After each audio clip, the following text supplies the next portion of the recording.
In this video, we've got a full in-depth comparison of two awesome ultra-wide lenses for you. They are the 20mm F1.8 and the 24mm F1.4 G Master from Sony. We're going to be breaking these down in detail, comparing the similarities, the differences, everything that you need to know to figure out which one's going to be best for you. Let's get started.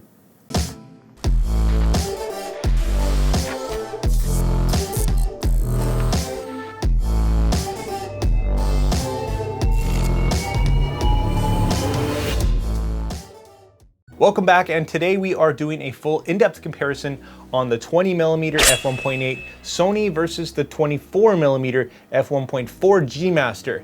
And yeah, these are going to be some very popular lens choices here in the next few years. Great both performers, but there are some major similarities and differences, including price. So let's start off by throwing some specs up here for you. And guys, if you haven't seen one of my videos before, my name's Stefan Malloch. I do a lot of photography and filmmaking news reviews and tutorials. So if you do enjoy this content, you like this video and it helps you out, consider hitting that like and subscribe button. Anyways, having said that, we're jumping right into build. Okay, I lied. We're checking out size first, and the size comparison between the two is not huge, which is incredible considering the G Master is a 1.4, an absolutely amazing size and weight for what it is. They're both great. The G Master measures less than 3/4 of an inch taller with the lens hood installed, and only 1/4 inch without. Hats off to Sony for engineering these lenses with size and weight in mind. And speaking of weight, they're both light enough to be great options for travel as well as gimbal work. Overall, in terms of size and weight, they're both impressive, and the difference is definitely not a deal breaker, so they both win.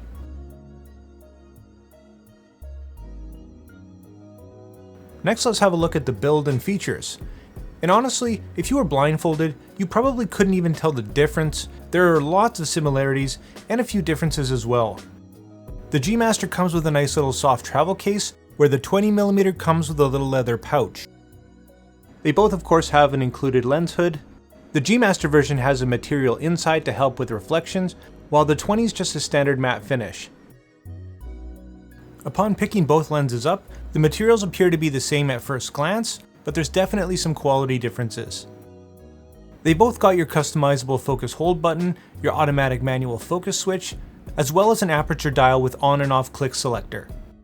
Obviously, one of the main differences is aperture between these two lenses. The GM being 2/3 of a stop faster, also caps out at f16, where the 20 goes all the way to f22.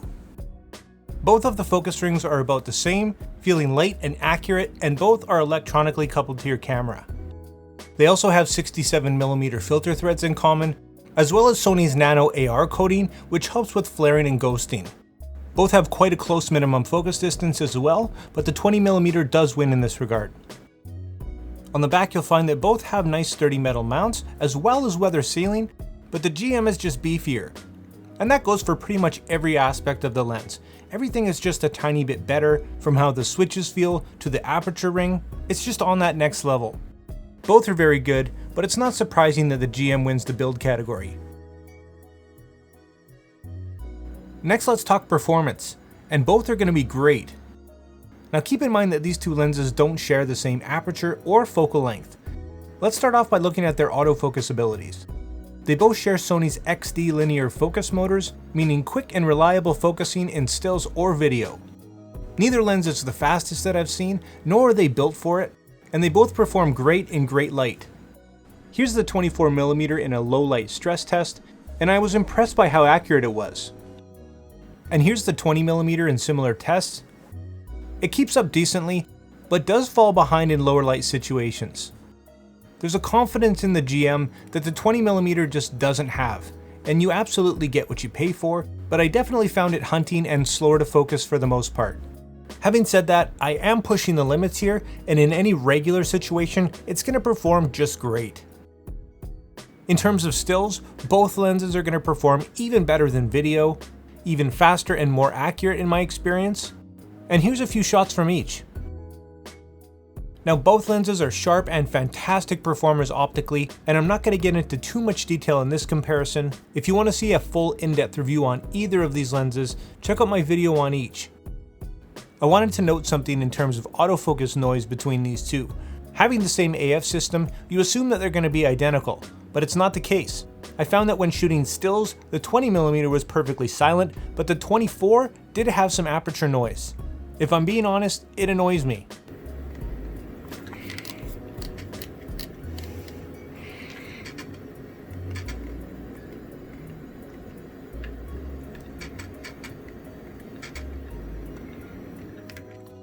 Next, let's look at the difference in bokeh between these two lenses.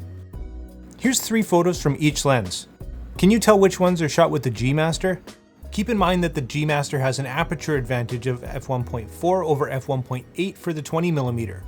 It also has 11 aperture blades over the 20mm 9. So which lens did you think was the G Master? If you picked number 2, then you're right.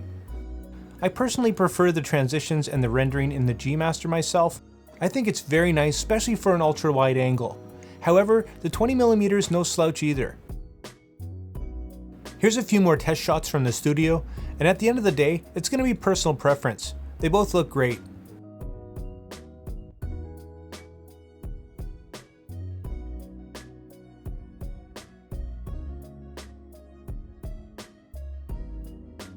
Although 4mm might not sound like that much, on the wide end it actually makes quite a big difference. Here's the difference between 20 and 24mm.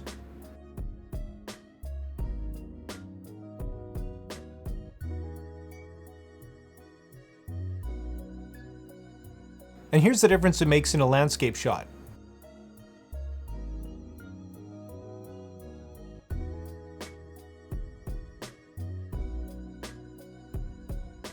For you video shooters, do note that both of these lenses do suffer from some focus breathing, with the 20mm being a little bit worse in my not so scientific test.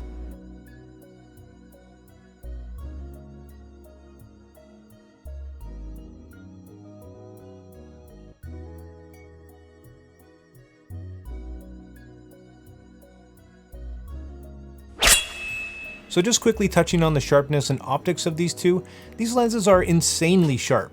And it's not really fair to compare because these were taken on different days at different distances, but just for fun, wide open at f1.4, the G Master is incredibly sharp into the center, and in the corners are actually a pretty good performance.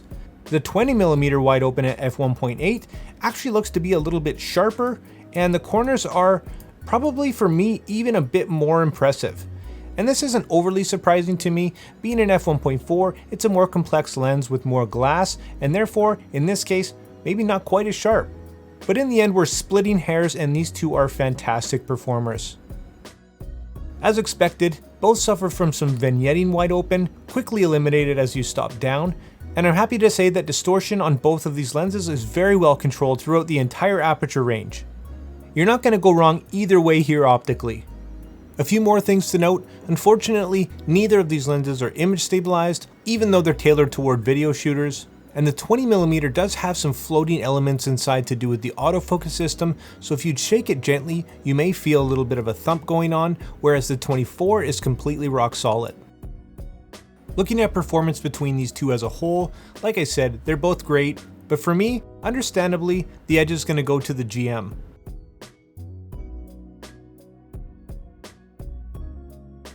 And last but not least, let's touch on value. The price of a lens is going to be a major deciding factor for a lot of people, myself included. Why pay more if you don't have to? The 20mm comes in at $900 US, and for what you get, there's definitely value there. Like any G Master, the 24mm does come at a premium of $1,400 US, which by G Master standards is actually pretty reasonable. There are other options as well, like the bigger, heavier, and cheaper Sigma, but in my experience, native is usually the best way to go. The 20mm is significantly cheaper, but you always get what you pay for, and if you have the budget and want the best, there's also value in the G Master. Because everybody's needs and situation is different, it's really going to come down to you. I see lots of value in both of these lenses. So wrapping up, to help you choose, ask yourself what's most important. Is that 4mm of focal length going to make a big difference to you? Do you need that extra fast f1.4?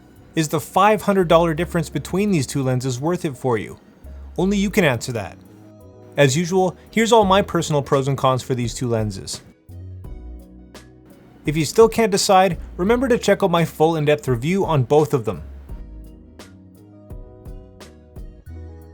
So there it is, guys. There's my comparison between these two guys, the 20 and the 24 G Master. I hope this was enough and I hope it helped you out. If I did not answer all of your questions, make sure you drop them down in the comments. If you like this video and it did help you out, consider hitting that like and subscribe button. Drop all your questions in your comments, even not lens related, down below. If you want to pick either of these up, I'll leave affiliate links down in the description for you. And like always, make mistakes, be yourself, and get out there and take some more pictures. See you next time.